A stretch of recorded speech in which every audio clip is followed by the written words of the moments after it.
because we found some wild dogs thanks to some of your reports that they were seen at the dam cam about 15 minutes ago. And isn't this wonderful? And welcome to everyone who is joining us on some other platforms on this unscheduled broadcast. These are such rare animals that we couldn't resist. Like I say, my name's Scott. Let's get a little bit closer. You'll be glad to know James in one of our other vehicles is also joining us in this sighting. Because these animals move so quickly, we thought it would make sense to put two vehicles into this sighting so that we get as much of a chance as possible to stay with them. Now sadly they are on our northern boundary and they have been moving north, so I don't think we are going to be able to stay with them if they cross over to the right hand side. And let's send you across to James, who's got some great views of them approaching him. Good morning, everybody. Can you believe it? Before the sun has come up, here we sit in the Greater Kruger National Park. There's Scott, you've just met him. My name is James Henry, but most importantly, there is a pack of wild dogs heading towards us. It's marvellous and very exciting. Please send us any questions that you have during the course of this little broadcast. We will do our best to answer them. And hopefully, what will happen is that these dogs will go on the hunt with us. Now, unfortunately, if they do go to the left-hand side of your screen, that will mean that we cannot follow them. That is into its reserve that we can't head into. But quite often what they do is they do these little forays off the road and then back onto the road. They like using the road. It's easy for them to travel on in much the same way as it's easy for us to travel on the road. There, just like that. There are a few now coming towards us on the left-hand side of your screen, so to the north of where we are now. And so they're moving in sort of two parallel lines. And what they're aiming to do is flush any potential prey. Could be something as small as a scrub hare, which is basically like a largish rabbit, or something much bigger, like an impala. Tends to be the limit of their prey here, size-wise. They are magnificent creatures, these painted wolves of Africa. They are my favourite animal. People often ask why they're your favourite animal, and I think it's because of their almost human egalitarianism. They look after their injured and their sick. This looks like a youngster to me. George, you are clearly quite clued up. I'm just going to talk more quietly while they come past. You can see they're just giving us a bit of a look. You say, is it true? They are to the north as well. You say, is it true that many of them die of disease? Yes, they do. They are quite badly affected by canine distemper and rabies, both of which they get from domestic dogs. And they get them from domestic dogs because, of course, most conservation areas in Africa are surrounded by local people who eke out a living in the rural areas, and their domestic dogs come into contact with these dogs. And although they cannot interbreed with each other, they do carry the same sorts of diseases. So they carry very similar genetics in many ways. In the same way that we, of course, can give diseases to the great apes. Now, Oscar, no, I don't think it was. You say, was that the alpha male? There, you see this collared individual here. This chap's got a collar on him. Normally they collar the alpha male. I don't know this pack well. So that is a research collar, and this is most likely the male that's been identified as the alpha. They put it on the alpha, of course, because he's not going to disperse from the pack. He's going to stay in the pack. I'm just going to be very quiet as this young male walks past us. There we go. Isn't that wonderful? No more than 2 meters away.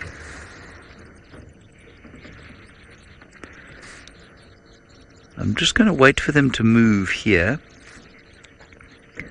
Crystal, you say you love their ears. I love their ears too. Now what we need to do is just decide whether or not they're going to go down the road or head north into this reserve where we can't go. But what we'll do is try and follow parallel down the road with them, but I think that's going to be it, I'm afraid, everybody. No, there's some popping out onto the road.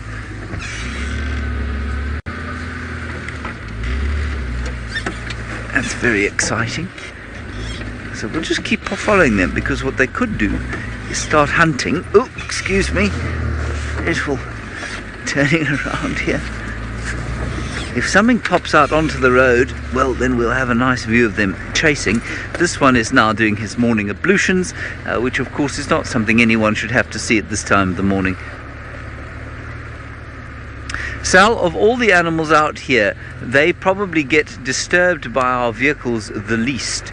And that's because they are not stalking predators, they are coursing predators, which means that they don't need stealth, they don't use stealth. And so while we might disturb, say, I'm not going to stop over here because it's just simply disgusting.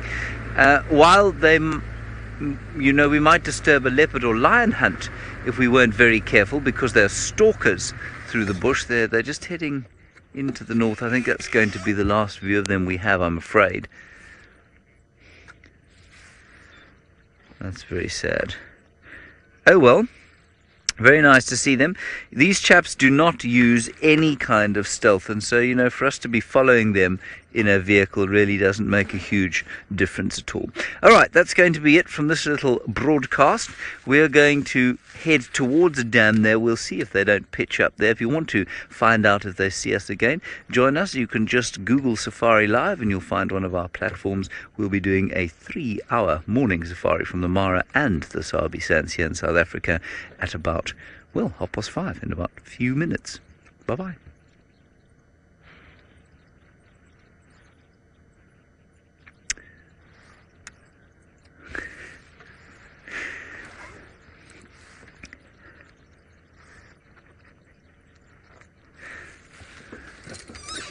Alrighty, let's head across to Steve, everybody. He's per foot at the moment.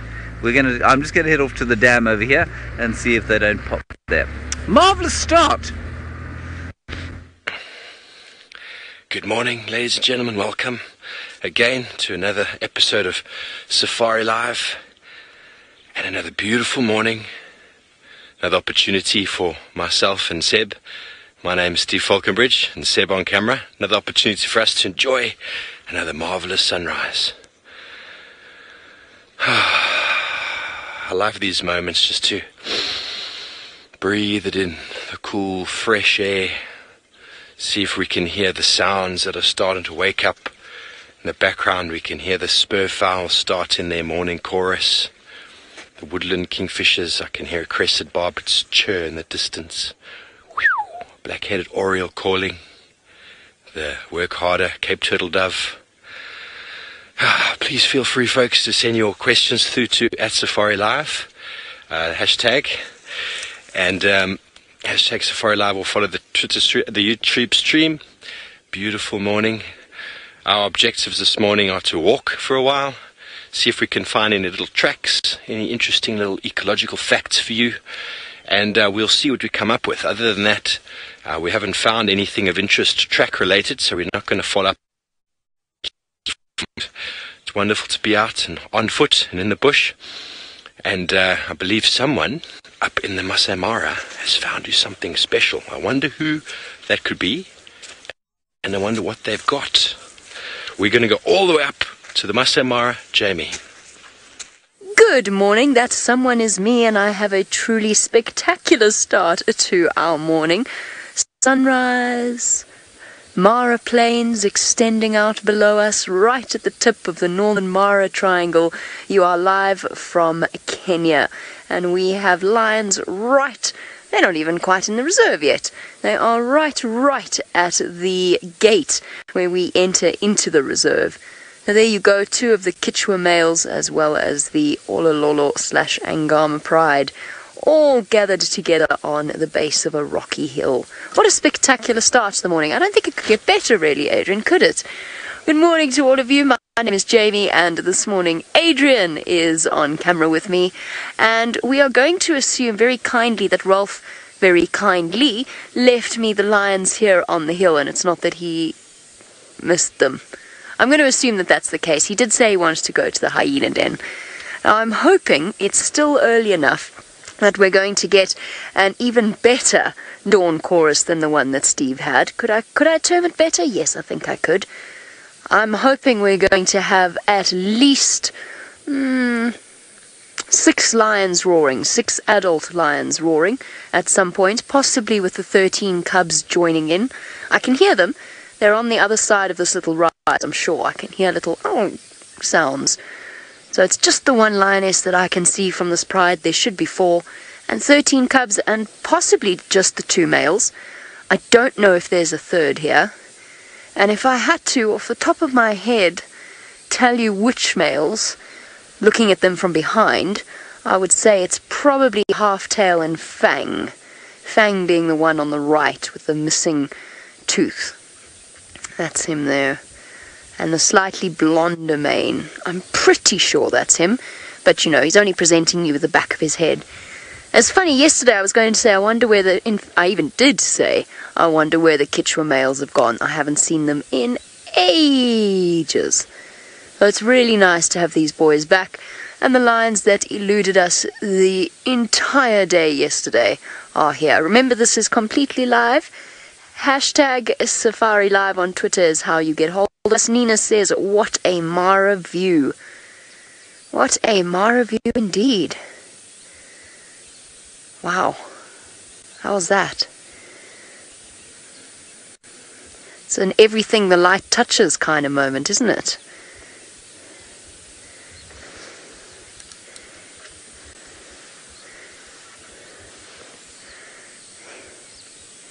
Colbert says, now go for gold, and let's get the leopard for the morning chorus as well. I'll do my best, Colbert, I'll do my best. To be honest, I wasn't looking for lions on my way down, I was looking for leopards. This is close to where we saw that one skittish male disappearing off into the forest. Come on, lions. One more roar. Come on, it'll be so spectacular. You know it will. And I know you were shouting all night because you woke me up.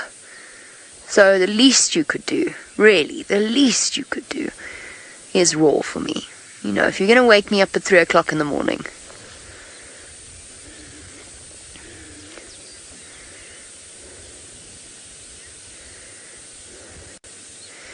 Spork in the road, that is a very good question and something that we're going to be touching on in greater depth in the future.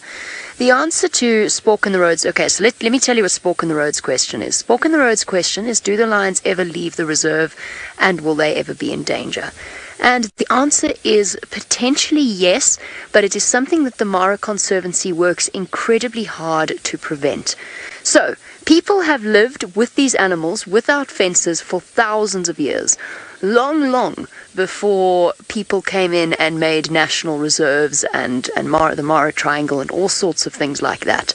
So bearing that in mind, the Olololo Pride, with the 4 lionesses under tremendous pressure from the 13 cubs, 9 of which are males, have really struggled recently. And as a result, without being too specific, they have killed a number of domestic animals moving out of the reserve. That does put them at risk. Of course it puts them at risk. There are people's livelihoods on the other side of the reserve. But let me tell you what the Mara Conservancy is doing so that you understand the challenges that face not just the lions, but the people trying to conserve them and the people who live on the top of the hill as well. And that is the fact that every single person who loses an animal to a lion, there is an investigation, it is confirmed that it was a lion or a pride of lions that killed the animal, they are then compensated for that animal in order to ensure the safety of the lions. Now, this is a really challenging thing to do. There are no fences in the Mara. We don't want fences in the Mara. But it does mean that on occasion there is predator-human conflict. It's inevitable. Well, animal-human conflict. Elephants, buffalo, and in this case, lions. Now, remember that cows, domestic livestock, this is beyond what we think of as agriculture or anything like that. This is people's lives. Cows are immensely valuable culturally to the Maasai people. And just bear that in mind as we start to tread through this really tricky, let's say rocky area with these lions. Now, having said that, a lion in the Mara Triangle has not been speared or poisoned in a very, very long time. So the people here, the educational programs, the way that people value the wildlife has really, really changed, really increased. And although it is a possibility, it is something that people are working very hard to mitigate. So we'll explain this in greater depth as we go on and as our understanding increases. But yes, the Olololo Pride have eaten a few domestic animals over the course of the last 2 months. It was something I realized weeks ago when they came out from behind Olololo Gate. Hey, madam, causing trouble. Bear in mind, a lot of the time when they go outside the reserve, they don't necessarily kill domestic animals. They will also kill zebra, as we know, outside of our camp. So mull that over a few times in your mind and just think about the realities of the world in which we live and the realities that wildlife faces and the people who conserve them. Let's go across to Steve, who is busy reading signs left in the dirt. Thanks, Jamie. Yes, it is the case. We had the zebra killed outside of our camp not so long ago, not directly outside, but it was pretty close. Folks, I believe you've seen the wild dogs already this morning.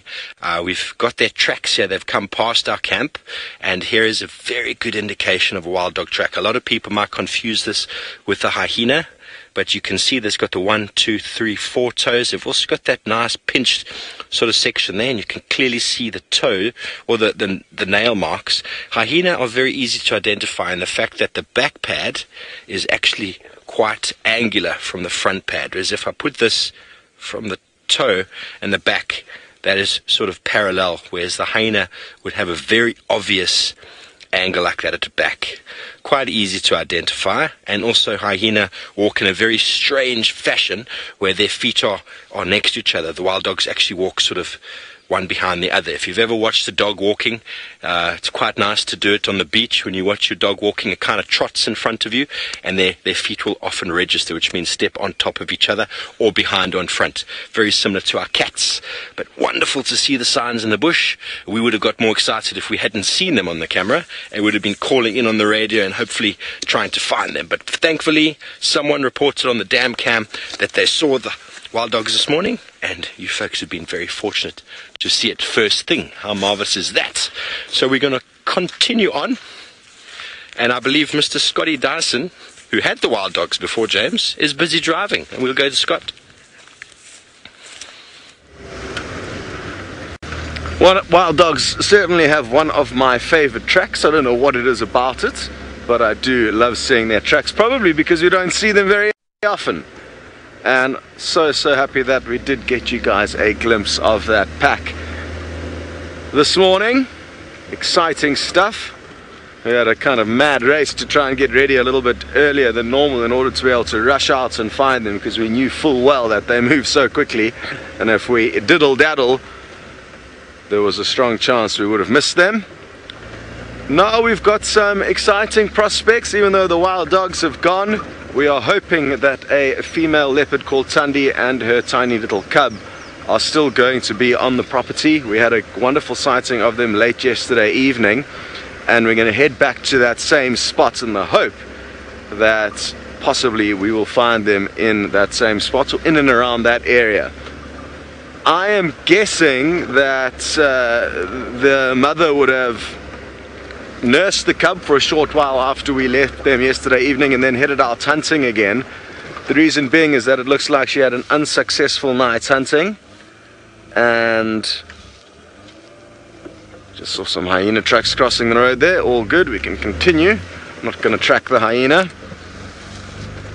And yeah, so Thandi, the mother, could well have gone out hunting again last night. She may have been successful and gone to either take the kill, if it was a small one, back to the cub, or if she caught something big, she may have gone back to collect the cub and take it to the kill. So at least we got a kind of base to work off, and we should be there in the next 5 or so minutes, so be ready for an update there and thereabouts. And while we continue on with our plans, we're going to send you across to James to fill you in on his. My plans are better than everyone's plans. No, they're not really. We are heading down towards Twin Dams, where we're hoping perhaps the tracks of Shadow and her cub will pitch up. Shadow, leopardess, sister to Thandi, of whom you've just heard. She has a 1-year-old daughter whose name is not Barbara, and they were seen, or their tracks were seen coming into Djuma around here yesterday evening. Now their general kind of movement from there has been down towards an area called Twin Dams, which is the lowest point on the reserve. So I thought we'd just head down there and see if we don't get lucky. I suspect, much like Tundi, they would have moved during the night, because that is the wont of the big cats out here. It is the most gorgeous golden morning. The temperature is very pleasant, which at this time of the year is very unusual. Normally it is breathtakingly, brain-boilingly hot, and so it shall be, I'm sure, later on today.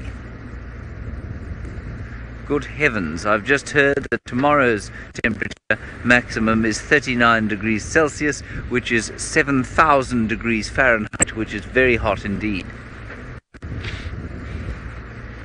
Goodness, that's not going to be pleasant at all. I may have to wrap a cold towel around my head and pretend to take ill. Now, while I have got absolutely nothing of any worth to show you from a biological point of view, Jamie Patterson and the Maasai Mara are not afflicted with the same trouble. She has got a pride. Well, we have a lion, so we don't have to worry about having absolutely nothing, although life's got a little bit trickier. It is half-tail, by the way, although he's more like a third tail, but that doesn't really have the same ring to it. So half-tail of the Chitwa males. Oh, yes, that's not very comfortable at all. He wants a rock as a pillow. There you go, you can see he's missing the tip off his tail. Quite easily something he could have lost to another male lion, or potentially to a hyena. My goodness. Michael, you want to know why the Angamas have two different names? It's quite simple. When we first arrived here, we were bombarded by a series of different names for different prides, as you know. Little Sausages became the Owinyo pride, and the Angamas are termed the Olololo pride by a fair number of people. There was some confusion because the original Olololo pride when we first arrived was in theory 7 lionesses as opposed to 4. Hence the confusion with trying to work out, because certain guides here call them Angama pride, Angama pride, and certain guides call them the Olololo pride. Since we have now figured out that the vast majority is in the Olololo camp, not literally, we are slowly phasing out the name Angama and going towards the name Olololo. It is, however, tricky because, of course, we've got to know them as the Angama pride. This, however, is a Quechua male, and I am blocking up the road. So I'm going to have to move. There's somebody behind me, and I'm not sure if they want to look at the lions or go past me, so I'm going to have to shift around. Let's see if we can get a better view of the rest of them anyway, as they move about in the sunlight, as the sun are. But it's so beautiful. I don't want to give up my spot, actually. Yeah, you can go past me, and I'll just squeeze myself onto these rocks here. Couldn't possibly go wrong. Good morning. Hi, guys.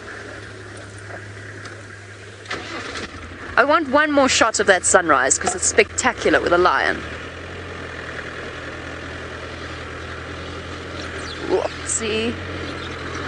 Oh. Okay, well the lion is a minor feature in the sunrise, but look at that. It's just poking up over the horizon. Not a minor feature, I'm sorry, mister. That's truly unfair. Now, as the sun comes up, I would like you to lift your head and roar. And go. Oh. Still time. Sun's still rising.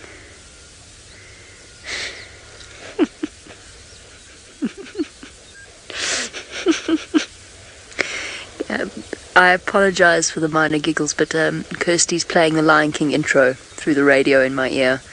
It's difficult to keep a straight face.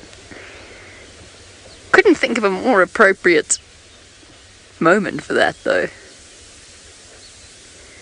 Okay, I'll be silent for a little bit and just let you enjoy this.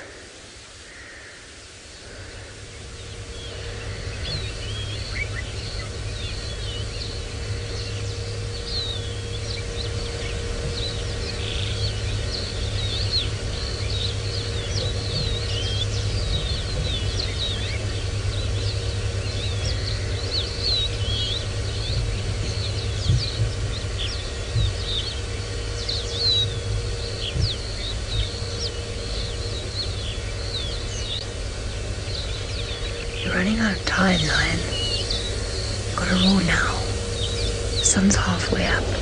If you start now, you'll probably be finished by the time it peeks over the horizon. Just saying.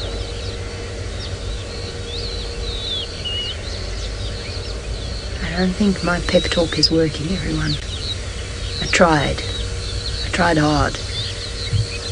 I can hear the lions growling down on the other side of the hill.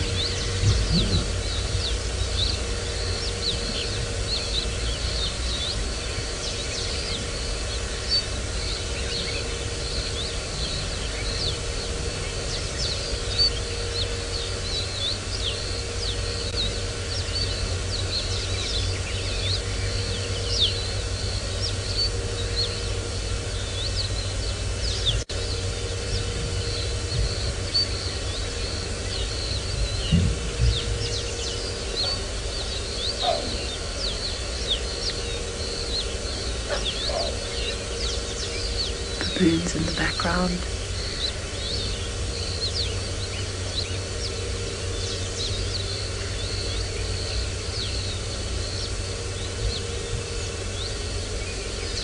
Quite lovely. Okay, sun is up. I need to go down the hill to see if I can see the rest of the pride. I'm done now. Can't sit still for this long. Sunrise was beautiful. Now we're going to go see the rest of the lions, I hope. Ghost, are you still there? Or have I potentially lost communication with you? Ah, great. Okay, cool. So I'm going to go around this corner. I might lose signal, so let's go back across to South Africa to join Scott in his search for big spots and little spots. I'm so happy that the lions were so far up the hill. Never seen the Angama pride up there, so that must have been a wonderful, wonderful scene. And I wish Jamie luck as she descends down into the Mara. Now we are not too far from where we last saw Tundi and her cub yesterday evening. So with a little bit of luck she'll be there, but we did find some tracks of hers heading away from the den. That's not to say that those tracks aren't from early last night and that she's possibly already returned to see the cub. If she was unsuccessful in her hunting, she would have needed to come back to nurse the cub anyway. So there is still a chance we'll find her here. We also did hear a few francolins alarm calling as we got into this area, so who knows, maybe they had seen her. Which is my best way down to where we need to go. It's quite thick here, as you can see, a good spot to stash a young cub. Lots and lots of hiding places.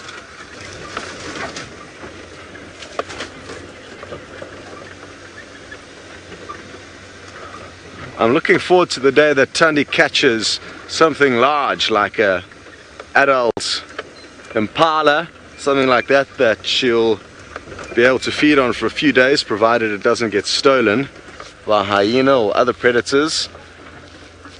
And to see her actually move the cub to a kill. We haven't seen her move a cub to a kill yet. She's been catching kind of small prey, which is through default, I think, more than anything else. I don't think she can plan to catch small prey, but she's therefore been able to carry the prey back to the cub.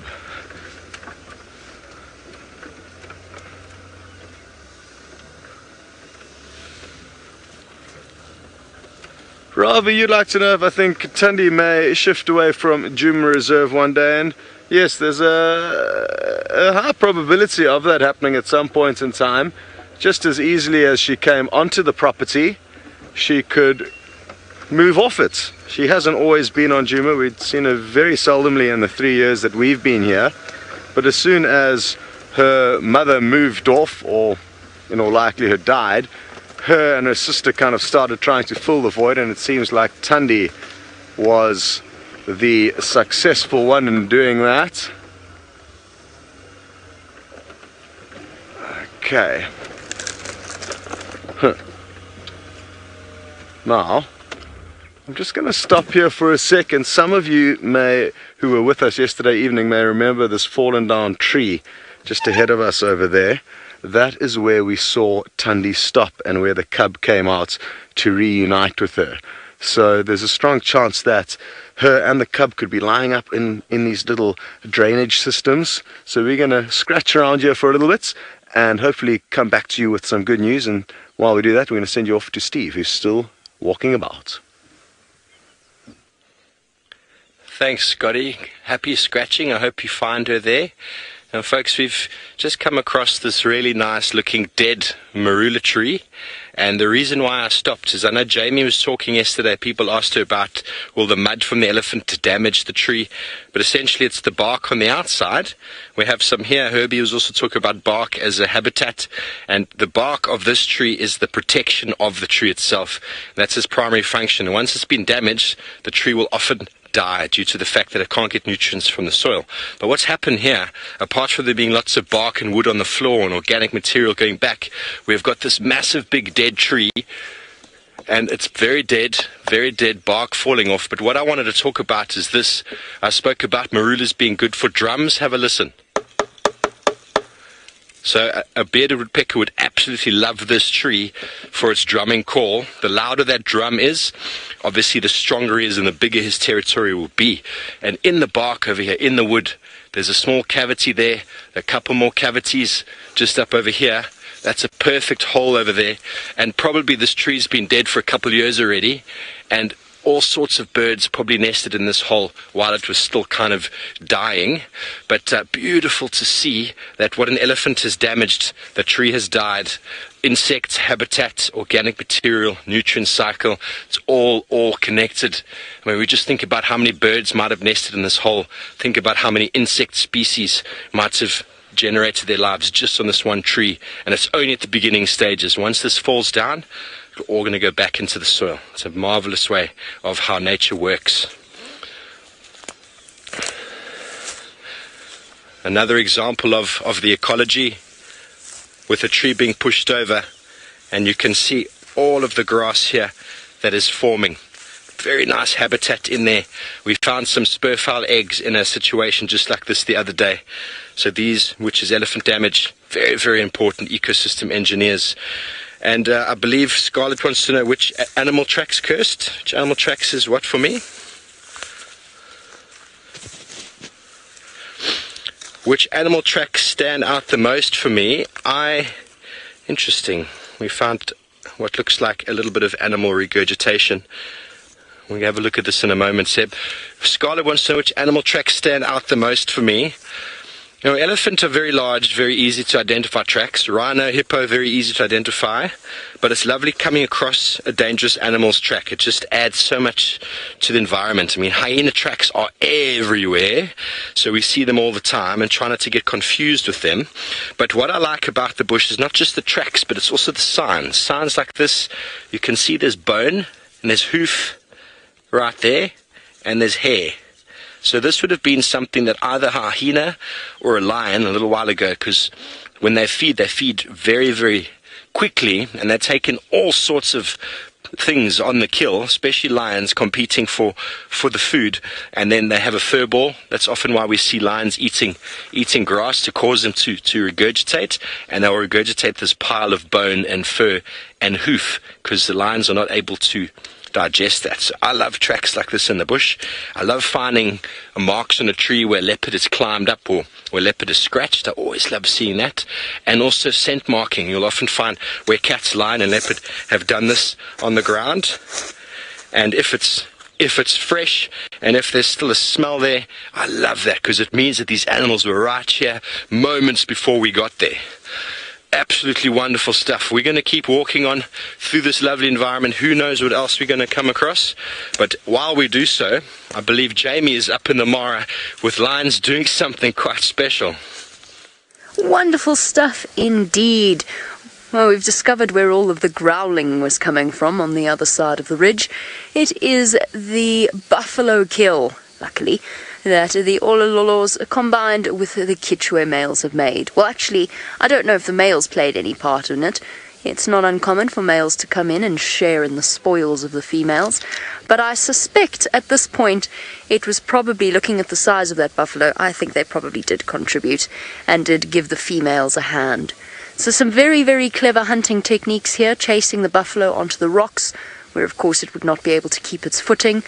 Speaking of which, my vertigo at this point has really, I mean, I'm not even scared of heights, but right now we're at an angle that's making me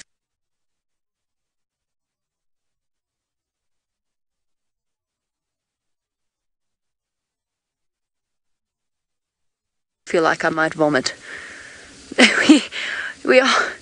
We're perched. There's sheer drop. My foot is firmly positioned on the brake, despite the fact that we're in gear and with the handbrake up. And I'm not entirely sure how we're going to get out of this when it comes time to leave. But never mind, we don't have to worry about that now. Sorry, Adrian, look how magnificent this male's looking right now with the sun rising. The one up at the top there. Sorry to distract you from your buffalo. But the one underneath that bush is just looking so beautiful. My right leg is starting to shake, but I'm not taking my foot off the brake. It's going to stay there.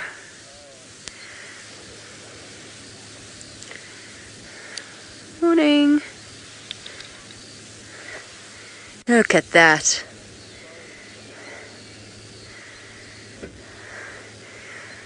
Oh, magnificent. So while we sit here on the precipice with Mufasa, Halftail, let us send you across to Rolf, who's having a wonderful morning himself at the hyena den.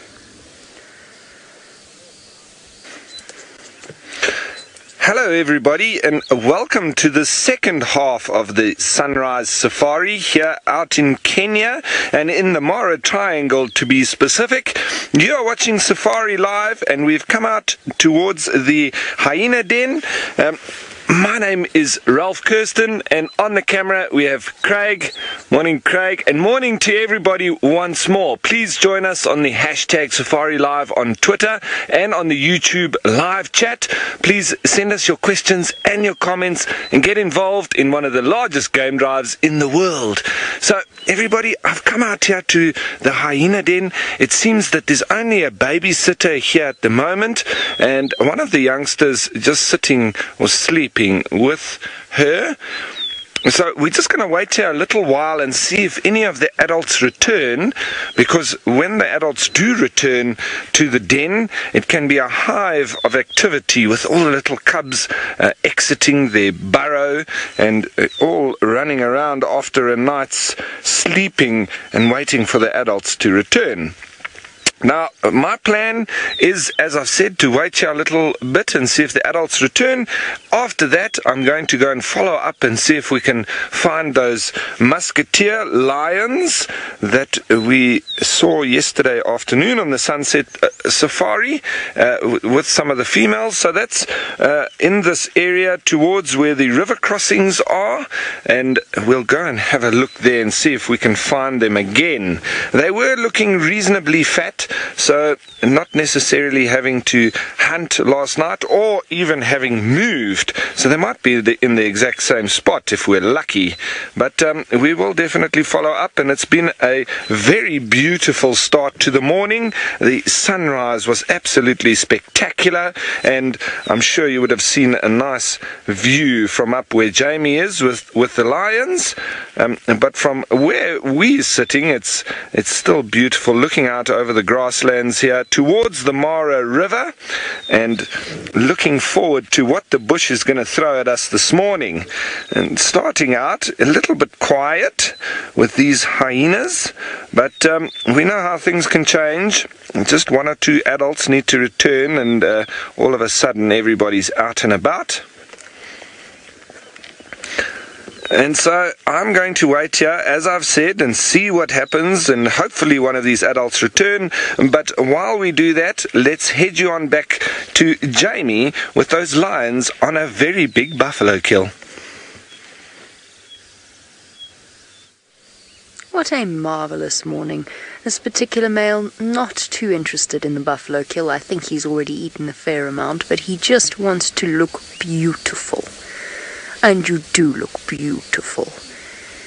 Sun is now rising, the light has touched the tip of the escarpment, and he looks like something out of a picture book. has he not? Full mane, blowing in the wind.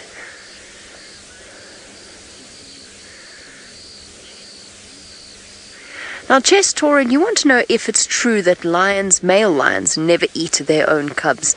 And don't worry about the groaning of the car, it's just me slowly sliding backwards. That's okay, there's 2 other vehicles behind me now, so they'll stop me from rolling down the hill. Is it true that that's never happened? No. It has happened in the past. It's very, very unusual. Obviously, the whole biological drive behind a male lion is to establish a territory so they can mate with the females so that they can raise the next generation. They won't raise them, the females will raise them, but they will have sired them. So the chances of them killing their own cubs, it would be very nonsensical if that were to happen regularly. However, sometimes there are cases where that instinctive reaction, particularly for males that might be under threat, say, there might be a reason, they might be injured, there might be younger males pushing in, it might cause them to be a little bit more aggressive than they would otherwise be. And the end result is a potentially misplaced aggression where they kill their cubs, and even then the chances of them eating them, very slim.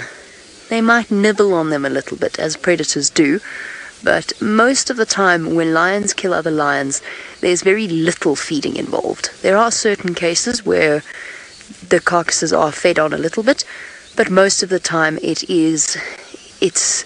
not done for food. If a male lion was starving, really, really starving, and a cub got in the way, yes, it's a possibility. So never say never, but it's very, very unusual. Okay, hold on. My right leg. My right leg has to take a break. I'll switch it with my left on the brake. There we go. There we go. That's better. And we didn't roll down the hill. Probably don't need to have the brakes on, but I'm going to anyway. Be quite a tragic end to the morning. Adrian and I would have to leap for cover. Mila would be destroyed. Steph would be in tears. No, I'm joking, it's not that serious.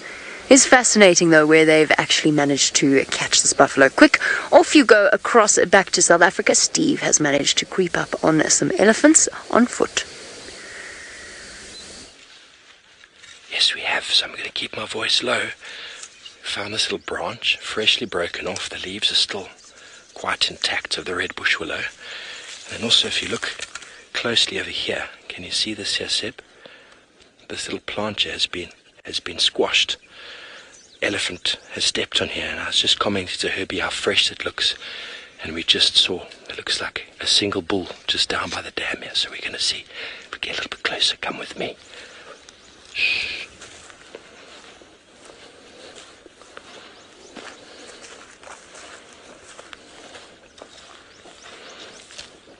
Okay, it's just on the other side of the water, so we've got quite a good approach.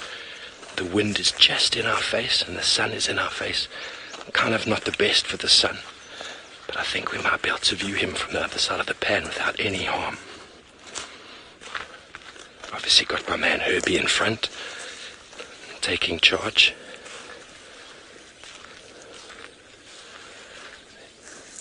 His leg is in the air. He's unsure. He's smelling. He's trying to figure out what we're doing. We're not going to push him. As soon as an elephant lifts his leg, I don't know if you can see him there, he's indecisive. If you move, you're forcing him to make a decision. So there his decision is to move away. Now we don't want to chase him, we're going to just try to get into the open a bit more so we can actually get a visual.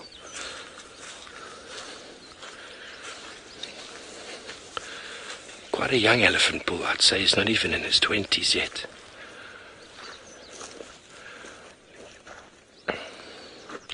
Lots of activity of elephants. It's possible he's slowly following a breeding herd. A lot of people think that he's unaware, but when the elephant's walking like that, he's actually looking like a horse is able to do. They're able to look back like this. They'll often turn, like me now. I could be able to see the camera if I was an elephant. We have our binocular vision forward. Ah, but he's relaxed, his tail's swinging.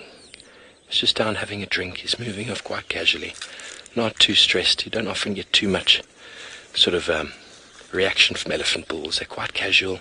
They often rather just move away. I'm sure he probably heard us. They've got very, very good hearing. But but he didn't respond in any negative way, and that's not what we want when we're in the bush. We want to view them naturally, and ideally we don't want to move away from the water. We want him to drink, so we're not going to spend too much longer in the area. We'll allow him to come back if he needs to.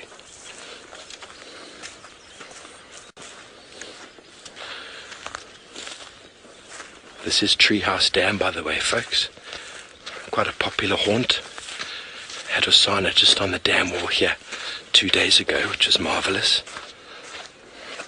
And thank you all for those wonderful screenshots. It was indeed a race to see who could get it to me first. But wonderful pictures of him on the dam wall.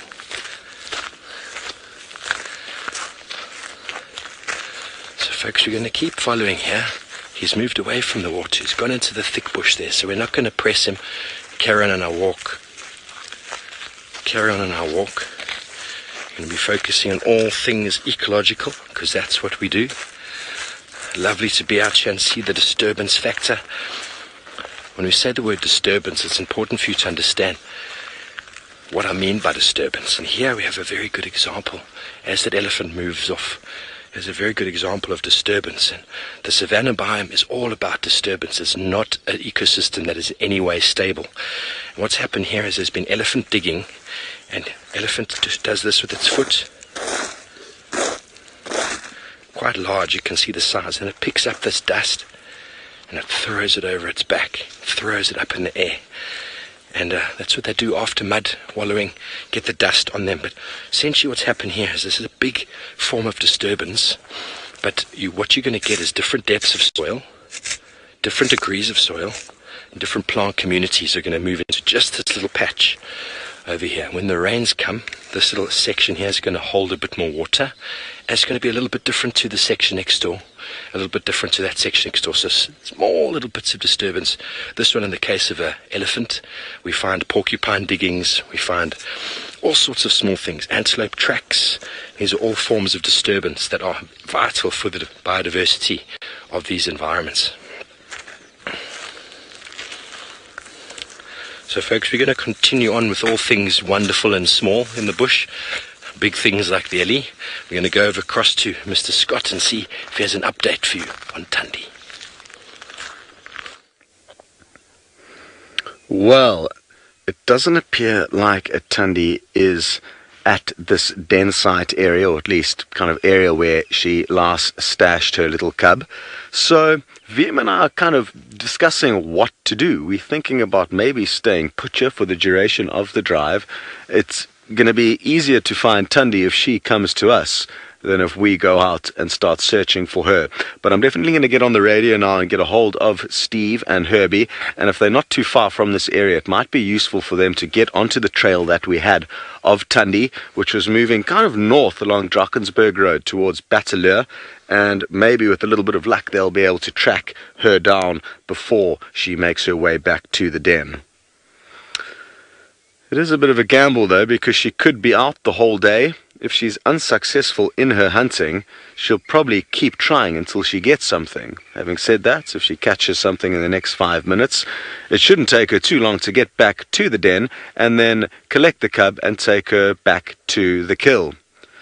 Raya, you'd like to know what is the longest period of time that Tundi has left her cub to go out hunting?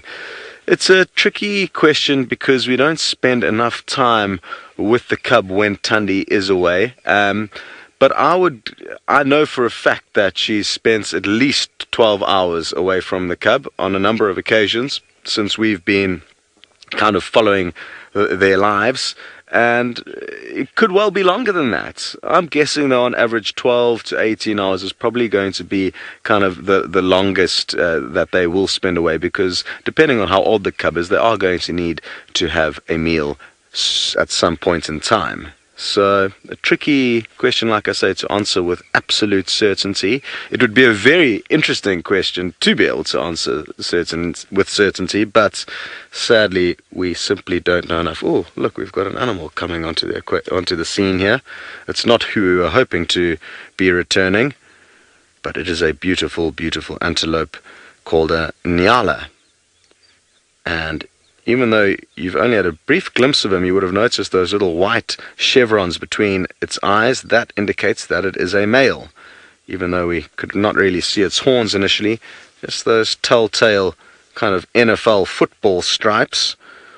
War paint below the eyes is a sign of a male Inyala, and he is a beautiful specimen. Now it'll be interesting to see its behavior here, because I'm going to guess that it's going to smell leopard, and it may start looking a little bit more nervous as it continues down into this area. Their senses are so much better than ours, and imagine being able to smell where a leopard had been. Can you smell anything, Mr. Nayala?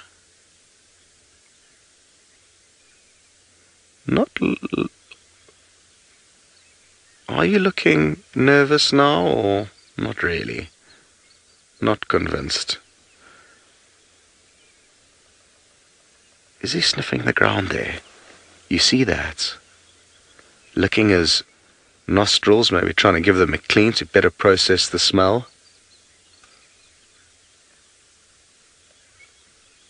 Now they are browsers. They ordinarily feed on leaves. Oh, what did it have in its mouth there? I can't be certain if his behavior has changed, but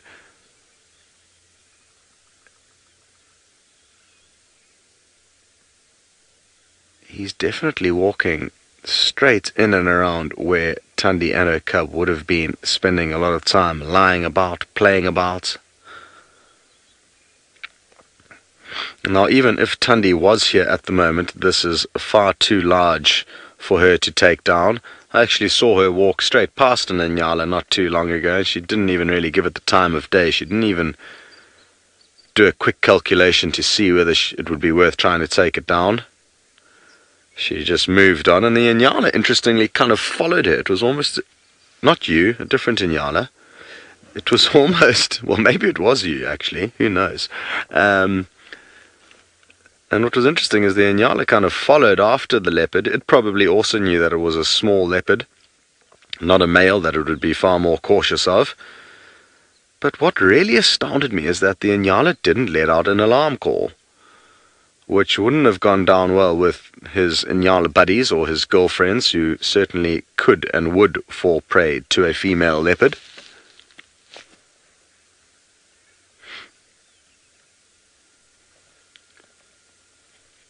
Now, there is a chance that the cub is no longer stashed here, but imagine if it is. And there's this Inyala just grazing along. Maybe the cub's keeping a beady eye on it. Trista, you'd like to know if the Inyala can smell the cub? I think yes, it would be able to. Failing that, it would be able to smell the mother. But its behavior certainly hasn't indicated that it has smelt anything. Maybe the wind's just blowing the wrong way. There's a very gentle breeze this morning, so hard to be certain as to whether or not it did smell anything. I'm getting the impression that it didn't. Its body language didn't change. It's remained kind of fairly relaxed. So maybe it didn't pick up their scent. There's no two ways about it, though, that if the conditions are right, most of the antelope will be able to smell the predators. Okay, wonderful stuff. Well, we're going to probably stay put here at least for another half an hour to see if Tundi does not return, and then we'll reassess our plans and send you over to Steve, who's found something up in a tree. We have found something up the tree, folks. We're not getting a very good look at it, though, because it's very camouflaged, or skulking is the right word. I don't know if you viewers have seen one before. They're very hard to capture on camera. I'm going to see if we can get a bit closer, and if he moves around. Maybe I'm going to play the call and see if he responds to the call. That's the call of the Birchall's cuckoo. Very mournful sort of call, also known as the rain bird. They seem to be associated with rain, but it is a myth.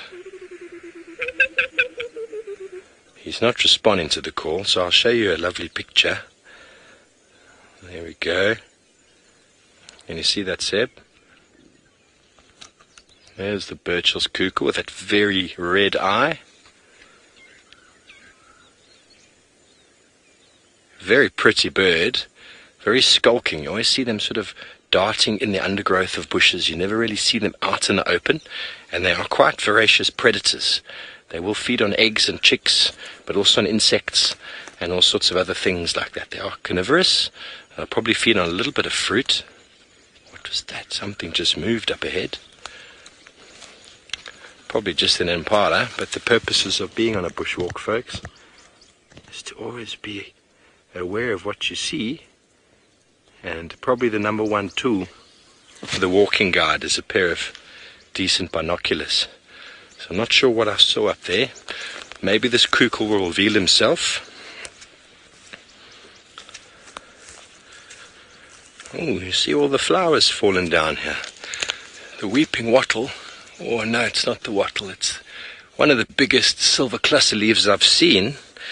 And their flowers are all over the floor here. Quite a pretty flower. So once the pollination has happened by insects, then these flowers fall off, and you'll often find all sorts of ants and insects accumulating these flower pods and then taking them back into the soil. So absolutely nothing is wasted. It is a duiker walking over there. That was what I saw. It's just disappeared behind that big marula. But a duiker's got a very similar sort of posture when it walks to a small cat. So it's awesome, important to pay attention to something that looks like a predator, because you never know what it could do. So on we go. I had a question on Twitter yesterday about exactly these marulas here that have fallen over. So maybe if we have a chance we can go up to them and have a little chat. It's the same story as the marula we saw earlier with the damaged by elephants, and then they die. Roxy would like to know what my walking stick is made from, and I actually have no idea. I found this in Pufuri, Makuleki, Northern Kruger, and any wood experts out there could tell me, because I actually have no idea. Just gave it a very light sort of oiling, and yeah, that is my little wizard stick. But so what we have here is a marula tree that had the bark damaged, and that compromises the structure inside. Once the bark is damaged, all sorts of insects can get inside there, and then elephants can push this over. But he's not dead, folks. Here we have the marula growing back again. This is still connected to the xylem tissue, which is in the roots. So what you're going to find is, yes, this top part is very, very dead, but it is growing branches here. And these plants are adapted to this. They're adapted to this disturbance. They're adapted to being damaged. They're adapted to big disturbance from elephants or fire. And the roots are still in the ground. And marula have got fantastic roots.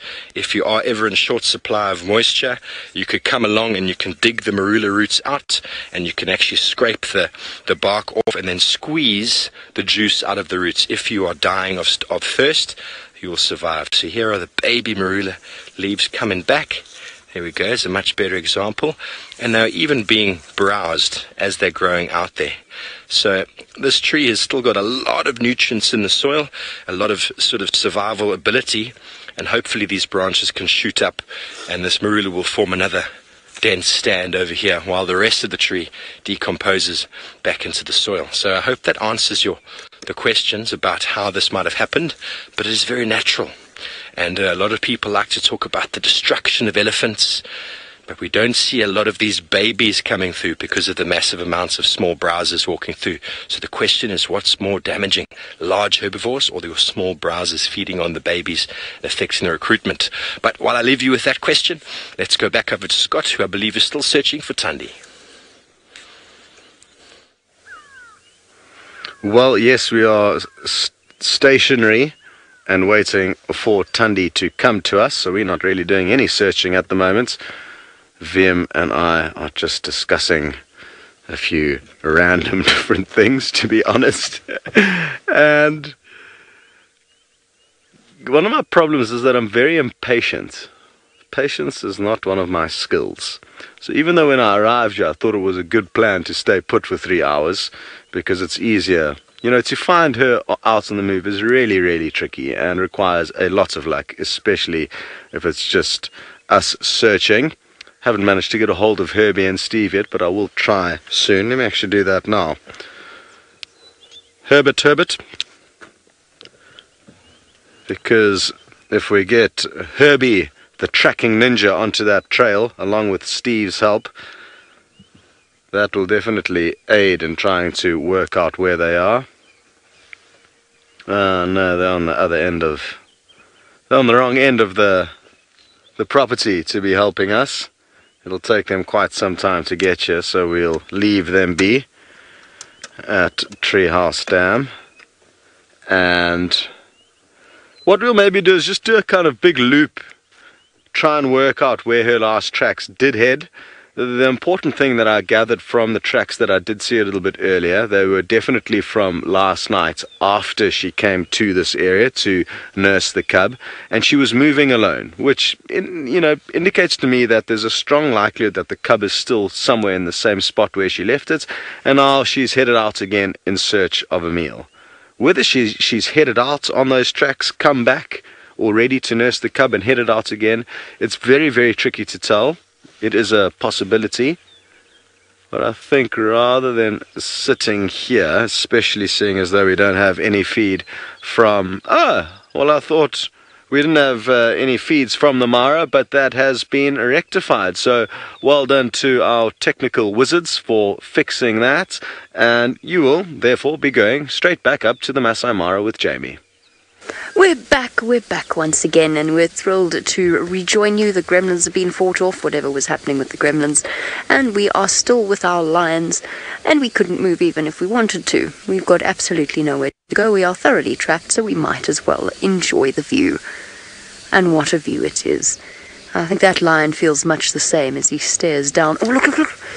The male's trying to move the carcass away from the cubs. It just tumbled down the mountain a little bit. Oh, now you've gone and hidden it behind a bush, mister. Now you've made life really difficult. He's tugged it away from one of the young males. I can see the young male at the back there, and he's just pulled it down after him. Plenty of food to go around, but not when you've got that many hungry cubs. They will have that buffalo finished in a day, I would imagine. If the two males are here, that would be my guess. And it looks like it was a big buffalo. It looks like it was an adult bull. From what little of it I can see, I think it was an adult male buffalo, which normally would last most prides a couple of days, but I suspect it's only going to last these guys a day, maybe a day and a half, before they have finished off that entire carcass. Particularly here, right on the boundary with the hyena clan's den site that lives on the escarpment. Although I don't think that the hyenas are going to be brave enough to challenge these lions with two males here. I wish. Adrian, don't you want to just hop out and move that tree? Yeah, off you go. Yeah, just take your earpiece out and might as well leave your personal belongings too, actually, as you go. Because I wish you could see the face of that young male at the back. He just looks so miserable. He really wants more buffalo. But Dad is not making life very easy. You know, it was interesting watching the interactions in the many, many nights that I spent with this pride, and I probably spent close to 50 hours with them at night, possibly even more, watching their interactions with the males. And the way that the cubs used to run towards the males, and the males used to run away from the cubs because they were scared the mothers were going to attack them. They hadn't quite settled into their dynamics yet. This was their first group of cubs that they fathered. Now this is quite a large pride. Joan is wondering how many lions there are usually in a pride. Are you probably out here looking at around about an average of between 6 and 10? I mean, you've got some very small prides, you've got some very big prides, and of course the dynamics of prides change constantly. This is a big pride at the moment, 17 lions that I think are all still accounted for. 17 lions, but if my head count of the males is correct, and there are 9 of them, that means that in 2 years' time we will be down to, well, we'll be down to 8 lions as opposed to 17. Wait, that's not right. No, that is right. Doubting my maths for a second. And then, of course, the females will be having new cubs and everything will change once again. And a few cubs will die and possibly a lioness might get killed. So the dynamics change constantly, but this is quite a large pride at the moment. Oh, no. Does that look like an adult bull or was that an adult cow? Uh-oh. Oh, dear. There's a point at which this carcass is going to gather momentum. Jeez, the power of that lion. To stop that carcass rolling all the way down the hill. Just a little bit further, boy. A little bit further. Come on. Yeah. We're looking at you. Is that Fang? Let's have a quick look while he's... No, don't hide behind a bush. Is that him? Looks like him. Yeah. Missing bottom right canine. That's Fang. Ha-ha. Got both of the lions right from looking at them from behind. He's tired now. He's very full. It's getting warmer. Buffalo carcass is threatening to go barreling off down the hill, possibly stopping somewhere in Tanzania with the momentum that it's gathered. I'm joking. Tanzania's quite far away. The buffalo carcass probably won't roll all the way there. Oh, that power and strength.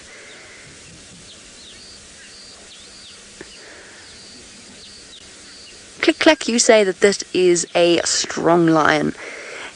I always find that you actually get a real idea of the strength of a lion, not when they're hunting, not when they're chasing. Look at the jackal, look at the jackal. Sorry, to distract you from there, look, there's a jackal sneaking up behind the other male. I find you really see the strength of a lion when they're dragging something, personally, because then you know just how heavy it is. There it is, look. Brave little creature trotting up behind.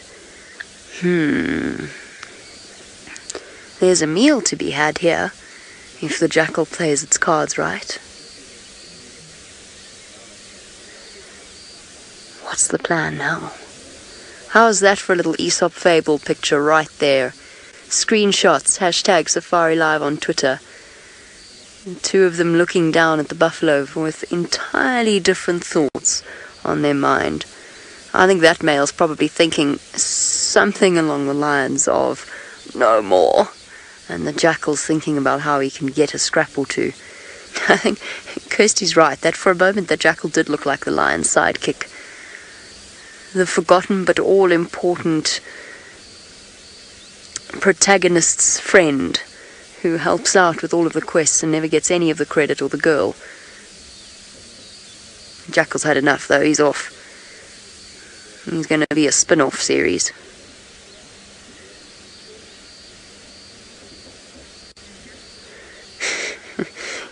Kirsty's proposed Catman and Jackal. I'm going to go one step further and say they look like the characters from a buddy comedy.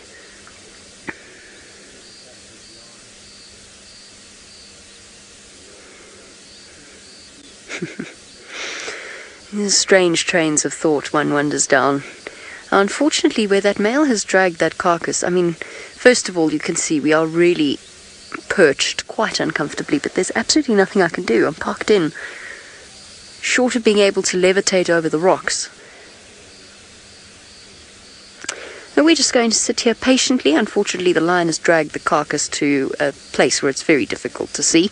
But since we are not going anywhere, there is somebody else in the Mara who hasn't left his place either. Let's go across to Rolf and his hyenas.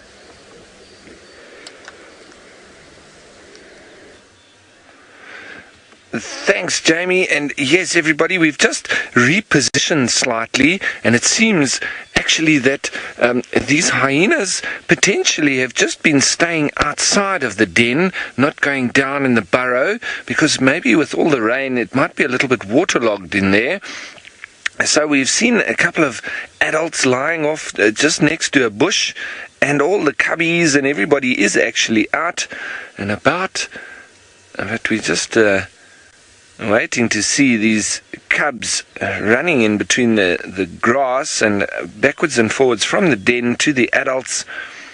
So we just came over to them and see if there's any more of them.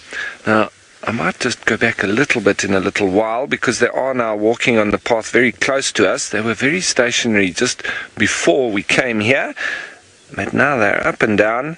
looks like they're getting a little bit more energy, waking up. So sorry for the front of the car there, but I'm just going to wait. But now they've gone onto this other side here. Sorry about that, Craig. That's where they all are, with a couple of the adults next to the bush here. So nice to see them all out. We were nearly ready to leave, and we spotted a couple of them just over on the side here, and we thought we'd come and have a look, and it seems like it's just about all of the cubbies out here. I think there's one or two still down in the actual burrow, but maybe it's quite muddy down there still from the rain. There's been a little bit of playing and wrestling, chewing of each other's ears. Very cute. With the very dark of the younger ones, that's obviously the color that they are born in, very almost black.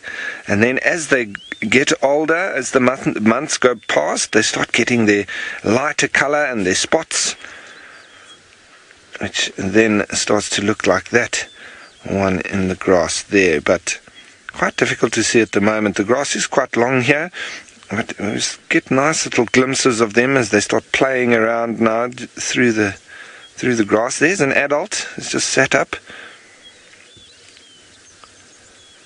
As I say, it's quite difficult to see them. Now, Anne, thanks for your comment saying that I'm the hyena whisperer. Well, I do enjoy their company, I have to say that. So I get quite disappointed when I come here to the den and there's nothing happening. Everybody just asleep. I really enjoy when they're up and about and everybody up to something. They're fascinating creatures. So there's a little bit of an older youngster. It's getting more of its adult colors and coat, but still quite fluffy. That's probably sort of around heading towards a year of age. And they do suckle from their mother up to about 18 months, so nearly 2 years, which is very old for carnivores. They normally suckle for a lot less. And the bonus of that is hyenas' milk is extremely rich in protein, probably the richest of all the carnivores as well. So not only are they suckling for longer, they're suckling on extremely rich protein milk. And so it really does tend towards having given them the very best start that is possible. So after that 2 years of age, they pretty much then are independent.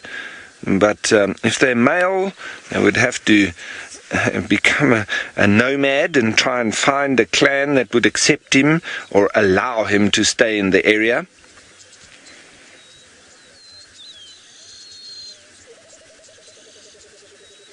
Vincent, you've asked the question, is there a reason why their body structure is the way it is?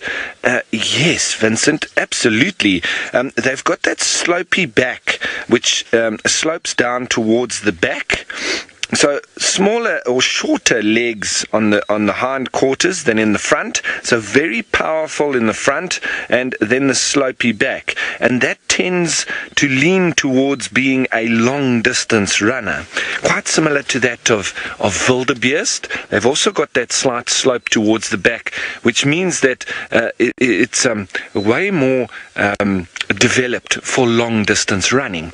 And hyenas are very good long-distance runners. What they'll do is, especially if they're hunting an animal, they will press up behind it, quite similar to that of wolves, for instance, although they don't do it with such pace. They'll do it for much longer than wolves will do it. They press up behind the animals, they keep chasing them, and they continue pressing up for hours if necessary. And with that slopey back, they're able to keep the endurance up, the stamina, and so they are relatively fast. They're not sprinters, but they are relatively fast, and they can keep it up for hours. So they'll then chase an animal basically to exhaustion, and eventually the animal will literally lie down because it just can't anymore, and the hyenas then make an easy kill. So that is really, for me, the real reason behind their body shape, is tending them to be able to be their long-distance runners and long-distance hunters at that. There's a couple of little growls and noises, vocalization coming from the hyena, but as you can see from there, that's the view that we had, and we didn't really see them to start with. We had to sit a little bit and just wait for some movement. Now, I'd love for us to be able to see some of their tracks and be able to show you smaller hyena tracks. But while I see if we can find any here in the grass, let's head you on down south to Steve, who's got some tracks, but I'm not sure if they are hyena. Thank you very much, Ralph, and no, they are definitely not hyena. Folks, I'm quite excited because I've never seen one of these animals here before.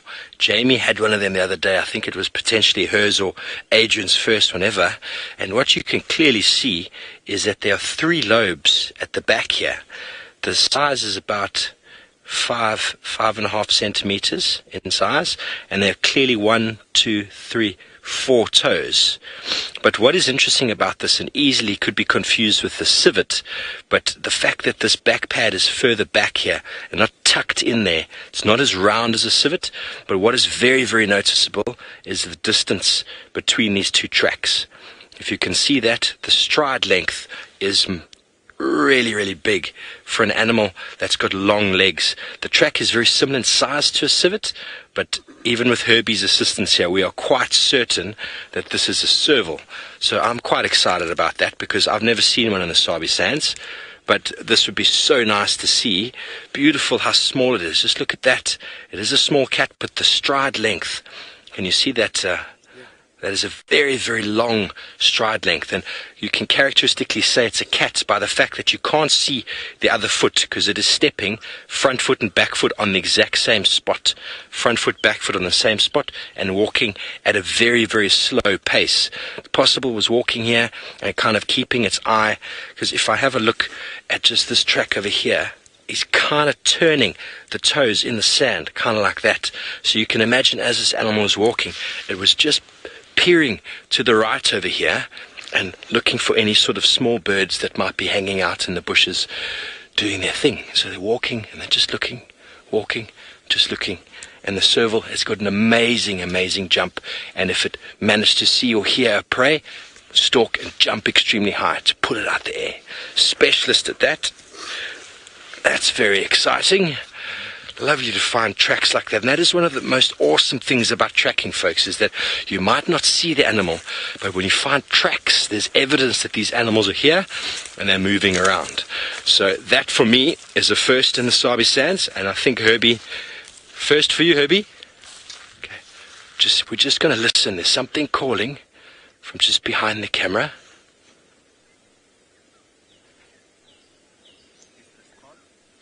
What did you hear, Herbie?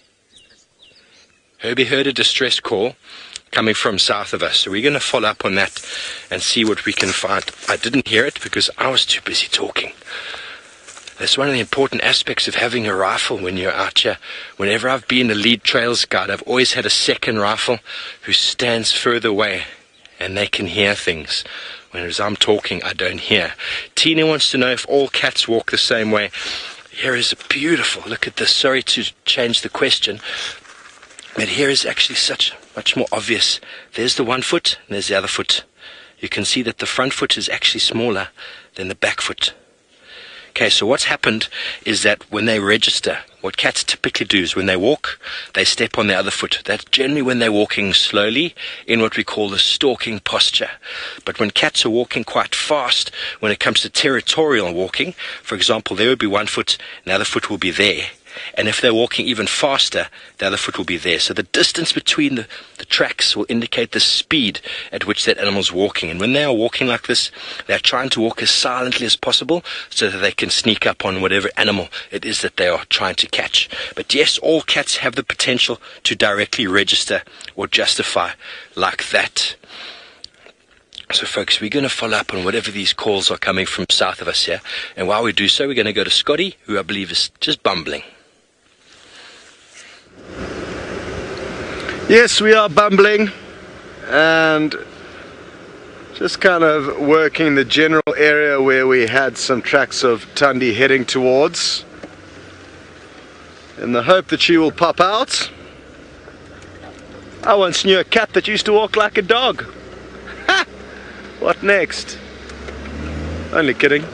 Just heard you were discussing if all cats walk the same.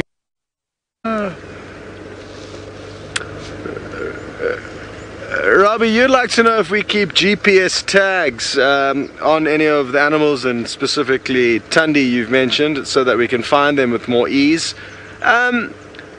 Sometimes we just drop a pin or location on WhatsApp. That's often sufficient enough. Or, you know, 9 times out of 10 we'll just tell people how to get into a sighting from a road junction, head north, south, east or west, and then head towards a big marula tree and then veer off. So ordinarily, no, we don't use GPSs too often to find the animals. I guess it would be useful for newcomers like, you know, like Steve and Noel, who may not know the property that well. It would be useful for them. But once you've spent 3 or 4 months on a property this small, you should well know how to find just about any sighting. It is a very small property that we traverse here. So I think on areas that are much bigger, like up in the Mara, where I think you need to spend many a year before you got to know all the roads and areas that we can traverse there it becomes a lot more useful, and there the Safari Live team mainly uses WhatsApp for our kind of GPS locations. There it's very useful. Here, not so much. Having said that, though, we do keep quite a lot of information and provide a lot of information to Panthera, an organization that does research on cats, and we do kind of drop pins, rough pins, as to where we've seen certain big cats. Marvelous. We shall now be continuing on our mission, and we'll be sending you on another mission all the way up to Kenya, where Ralph is still sitting with his hyena, I think. Thanks, Scott. And well, everybody, these little youngsters are really starting to come out of the grass and really jumping around, bounding around, having lots of fun. They're full of energy, and it looks like I just changed position slightly, and there was a lot more hyena hiding in the grass. So it seems like they're all out and about, but we just had to find them. And as I say, I think it's because of the amount of rain that we've had recently. It's probably waterlogged that den a little bit, and so they're all sleeping around the little bushes and making use of alternative spots just so that den can dry.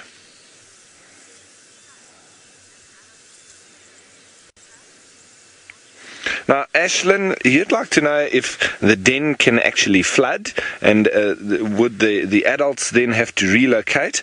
Ashlyn, yes, that possibility is very real, and it's obvious that something like that has happened now. They haven't relocated their den site per se just yet, but if it had to have continued raining, they possibly might have, because then it might have been totally waterlogged. But I did see 1 or 2 little youngsters disappearing into the den itself, so it doesn't seem like it is a total write-off just yet, and so I don't think we'll have it be having to find where their new den site is. Hopefully this is going to dry out and they're still going to go back in there, and sometimes it might be good because it maybe have cleaned the den up a little bit. You know, they're not the most clean animals, or hyenas, and so sometimes they might also move their den because it becomes a little bit unhygienic, with the youngsters defecating inside, as well as some meat or bones and things having been brought back for the youngsters to play with, and then they'll end up taking some of it inside the den.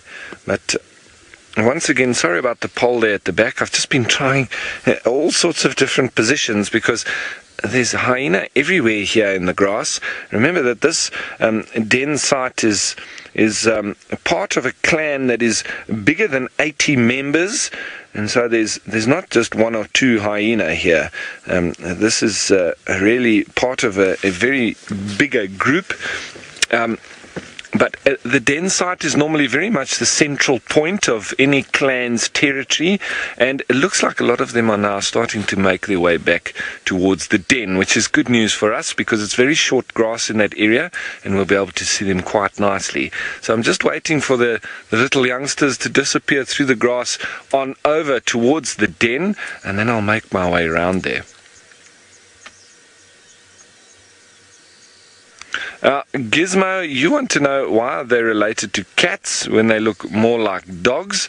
Well, Gizmo, they're not actually related to cats per se, but they're closer to the cats than they are to the dogs, and they've got characteristics of both sides. A lot of dog characteristics as well as cat characteristics. And so, but they are in their own group, Hyenidae, very separate to both the dogs and the cats, but sharing almost in the middle between the dogs and the cats. So that's quite interesting. But yes, they do definitely look more like dogs than they do cats, but they've sort of branched off from the cats, almost heading towards a dog-like evolution, if I can say that. So that's where the sort of distinction comes in.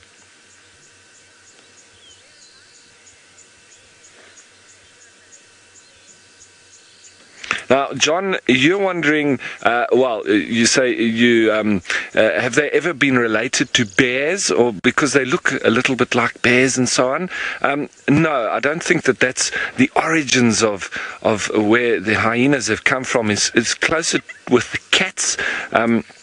And so obviously a very totally different line than that of bears, but they do have a lot of characteristics like that as well. Now there's lots of vocalization going on, and I do want to just try and reposition because you're staring at my face, whereas I think these hyenas are a lot better looking than I am. So let me just turn us into where we can see them, and I'll also just go very slowly because there are little cubs running through the grass here, and heaven forbid I should drive over one. So I give them ample opportunity to be able to move away as I drive through the grass. Just slowly. I see there's another big hole here, and that's obviously what they've been using as well. Yes, there we go. This one just... Let's have a look at him. Just happy at the entrance of this, looks like an aardvark burrow. Either an aardvark or a porcupine. They're both very adept at digging holes like that. Porcupine not quite as adept as a aardvark or the ant bear. But lovely to see these little youngsters. This one's almost in the transitional phase between a very small little cub and getting his adult colors. But you can see the grass is still quite wet, so they're running through the sodden areas. Nice that the sun would come out and dry everything out a bit as well. That would be nice. And you see it's quite difficult to stay with one little cub. They're quite busy. And they do then disappear off into the grass. Now, Anne, you want to know, would the hyenas' coats get darker as they get older? And when they're born, they're very black. And so then they go through the transition to these ones that you're looking at, just moving through the grass there. They sort of get their the adult coloration, but it is a little bit lighter than the adults, and they get their spots, and they're nice and fluffy and everything. But then as they get older, you're quite right, and they then do darken up again a little bit more towards a tawny color. So they go from black to almost white with spots, and then the tawny color then starts to come through. That one you can see they're almost quite white with spots on it, and then later that tawny color does come through. So there's almost that change of of almost about 3 colors. So starting with black, heading towards white with spots, and then getting that nice tawny color, especially on their back. All right, I wonder if, let's try and go over towards the den, because there is a couple of cubs there, and we can then see them nicely, not just directly through the grass. So let's head on over that way. Once again, I just go nice and slowly. Alright, everybody, so I'm just going to get us a nice position here next to the den, but let's, while I'm doing that, let's head you on over to Jamie, who is still with that very exciting buffalo kill and the lions. I am still with the exciting buffalo kill, but I'm a great deal further away than I was. And it took some serious maneuvering to get us out of where we were and back onto the road and then down the hill. So we're actually taking a long distance view of the proceedings. And it's actually quite a nice view. You can see the big male lion with the dark mane, half tail at the back. He's framed beautifully by the 2 trees, one of which is a fig. The other one, I think, a Balanite, or maybe one of the species of jackalberry, Diospirus species. But I'm not 100% sure. I actually should have looked closely. But definitely the fig on the right, and there's the lion with half a tail, framed up, posing. And then you can see cubs scattered all over the show, and lionesses as they make their way towards the buffalo kill now that the males have moved off. Here we go, properly tucking in. Now this is right on you can see, a drainage point for the escarpment. So this actually turns into a deep, deep valley. Hence the reason for my slight wobbly feeling in my legs when we were parked on top of that. It goes into the valley floors or the sides of the ridge drop away very steeply and creates this valley there with all of the trees. And that's where they'll find plenty of water. There's been lots of rain, so there'll be lots of water in there. And those often flow when we have big rainstorms. So it's the perfect place, actually, for a buffalo kill. I'm surprised we didn't hear it. But then it would have been sheltered by the ridge. The sound would have been hidden by the ridge. I wonder what time they killed it last night. Definitely a good place to have caught a buffalo. It would have made the buffalo incredibly unsteady, and gravity would have done half their work for them. And a fantastic meal for hungry little cubs. It's quite scenic, isn't it? In fact, it's very scenic. Hidden up against the emerald green of the mountain. Quite happily ensconced, one might say.